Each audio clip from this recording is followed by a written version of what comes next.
Selamat pagi, salam sejahtera. Isu hangat pagi ini, panas, kulit dedah UMNO tak bersungguh mau putuskan hubungan dengan Bersatu.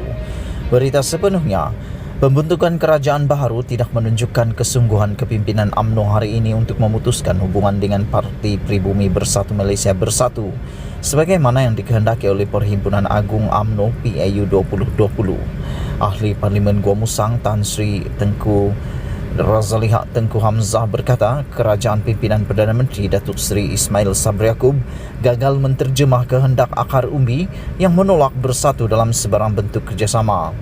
Tiada makna PAU 2020 meluluskan satu usul nak memutuskan sebarang kerjasama dengan Bersatu. Sedangkan apa yang diwujudkan sekarang ini, kerajaan gantian tidak membayangkan kita sudah bercerai atau putus hubungan dengan Bersatu. Bukan saya ada apa-apa terhadap Bersatu, tetapi semangat itu tak dizahirkan oleh penubuhan kerajaan baru.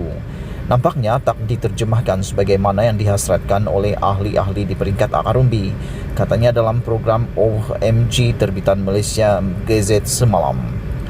Kesal dengan pendirian itu, Tengku Razali bertindak meletak jawatan sebagai pengerusi lembaga penasihat UMNO berkuat kuasa 20 September lalu. Tambah beliau, bukan beliau sahaja berasa kecewa berhubung perkara itu, tetapi banyak pihak turut merasainya dan ia seperti menukar gambar atau bermain bayang yang menyebabkan ramai tidak berpuas hati.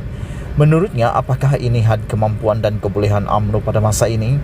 Kalau saya terus jadi pengerusi penasihat, tak upaya saya mengubah perkara penting seumpama ini, iaitu menterjemahkan keputusan usul yang diluluskan oleh PAU 2020 sebulat suara. Tak perlu saya kekal di situ lagi. Saya tak upaya lakukannya. Baik saya tarik diri, itu tujuan dan sebab sebenar saya berundur, katanya. Tengku Razali mendakwa tindakan Ismail Sabri meletak belantik menteri dan timbalan menteri dalam kabinetnya dalam kalangan kerajaan terdahulu seolah-olah UMNO merestui kerajaan gagal. Mengapa kerajaan yang ditolak oleh rakyat disifat sebagai kerajaan gagal ditubuh balik? Cuma bertukar jawatan atau portfolio sahaja.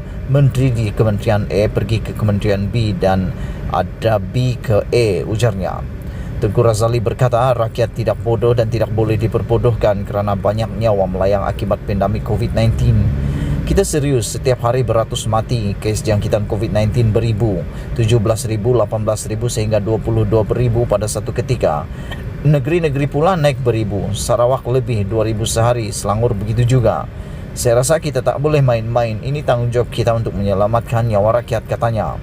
Beliau berpendapat rakyat akan marah dan kecewa kepada jika kerajaan memandang rendah terhadap masalah kehidupan mereka.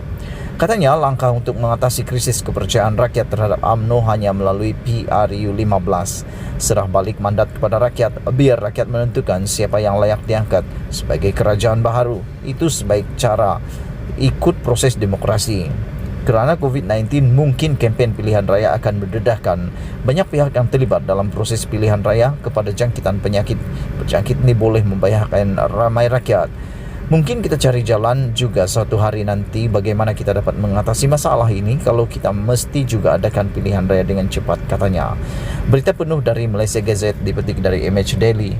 Sekian dulu untuk kali ini. Jangan lupa tinggalkan komen anda. Sila tekan butang subscribe. Kita jaga kita, Malaysia kita punya. Kita jaga sama-sama. Cintai Malaysiaku. Kita jumpa lagi. Bye-bye.